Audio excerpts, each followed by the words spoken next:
এই second world ওয়ারের সময় ইহুদি নিধন যজ্ঞ চলেছে, প্রায় 60 লাখ ইহুদি হত্যা, কনসেন্ট্রেশন ক্যাম্প, গ্যাস চেম্বার, কত রকমের মেরে ফেলবার পদ্ধতি তৈরি করা হয়েছিল।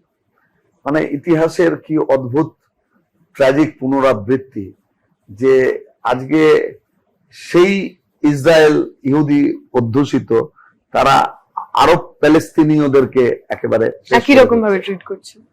তো আসলে এর পেছনে যে তাদের আদর্শগত দিক, ধর্মকে ব্যবহার করেই করছে, কিন্তু বিকৃতভাবে জুডাইজমকে ব্যবহার করছে, জায়নিজম এবং জায়নিস্ট ইসরায়েল।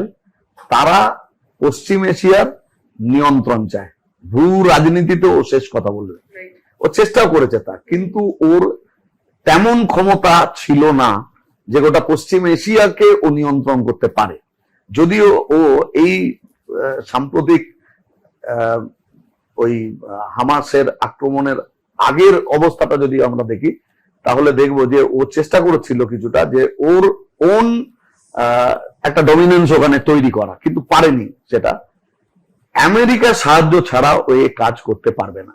তার ফলে একেবারে ডে ওয়ান থেকে ওকে অস্ত্র দিয়ে, ওকে অর্থ এবং ওর উকিলের কাজ করেছে ইন্টারন্যাশনালি।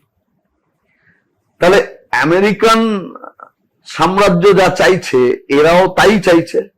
তাহলে এটা হচ্ছে ওয়েস্টের একটা ঘাঁটি বলা যেতে পারে, যাকে দিয়ে ও পশ্চিম এশিয়া তাকে কন্ট্রোল করবার জায়গায় যাবে।